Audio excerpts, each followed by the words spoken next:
There's more leaks coming out of the Daily Wire, and it's getting spicy. They've been firing people left and right, and they recently fired this guy named Sawyer because he refused to go along with their campaign of trying to character assassinate her and lying about how she like mistreats her former employees, which everyone said was not true. They accessed his personal email account that he had apparently left open on a Daily Wire computer, and they read a personal email that he had sent on his own account to Candace Owens offering moral support where he didn't bad talk Daily Wire at all. So they fired him on the spot. I got a hold of a couple other sources behind the scenes, which shall not be named, and I heard that he was offered $3,000 in order to stay silent and sign a contract to not talk about any of it, which he turned down.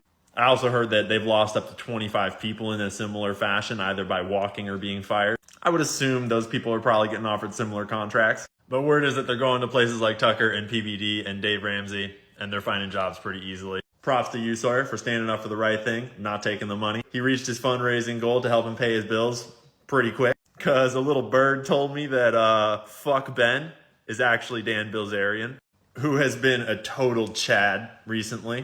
Props, Dan. Hope you don't mind me giving away your secret, buddy. I mean, it's crazy. It's almost like when you try to hold secret town halls and ban people's cell phones, it's almost like you're doing something nefarious that you don't want people to know about because it's not morally correct.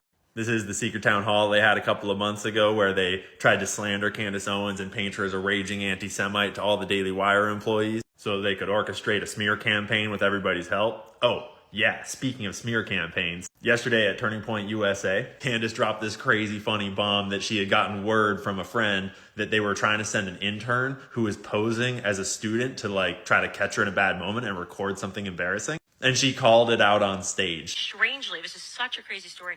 But as I was headed in here, I got a frantic call from somebody. They did. They called me and they said, Candace, something very weird is happening. The Daily Wire has sent somebody secretly to record you, an intern, a PR intern, to secretly record you, to catch you in a bad moment, in a bad light. And I think that intern's name, no, to be fair, it is never the fault of a person when their employer is sending them to do something that isn't good. But I would really love it if Ariana stood up. Yeah. Okay, maybe that's a little too intimidating for you too, but apparently she got an email at 10 p.m., hopped on a plane, is pretending to be a student. And so I do just want to say to Ben Shapiro,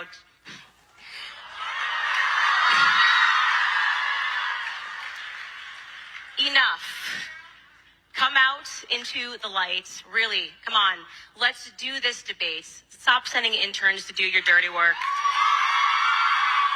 When the internet started reporting the story, Candace confirmed it all, says she has receipts, and then Nick Fuentes jumped in and was like, oh hey, it's exactly what they did to me. Funny how that works. And of course, Ben Shapiro can't come out into the light and have a debate because while they were talking saber-rattling about a debate, he was actually going behind the scenes to get a gag order against her, so she can't comment on any of this shit. Because that's their MO. I reached out to Candace to see if she could comment on any more than she already has in public, but no luck. I think this last clip sums it up pretty well. Do you think that the Daily Wire is complicit in censorship of certain people/topics similar to that of left-wing institutions? I cannot talk about that. So yeah, just your daily reminder that this is still going on. Candace is still fighting behind the scenes. She's under a gag order. The Daily Wire is in turmoil, and they're trying to do everything they can to plug all the holes in their stupid boat. Because the truth is out. The Daily Wire is Israel first, not America first. Just like an awful lot of other independent media organizations in America. Funny how that works. And they all use the exact same tactics of slander and deception and silencing people so they can keep on pushing their weird, twisted word narrative. Like this one from Andrew Claveland, wherever you say his name. We also believe in the cross of Christ, but if you burn the cross on somebody's lawn, it's no longer the cross of Christ. It's just a vehicle, a symbol of your toxic hatred. And so the way it was being used online as an attack on Jews, Right, got it. Saying Christ is king is exactly like burning the cross.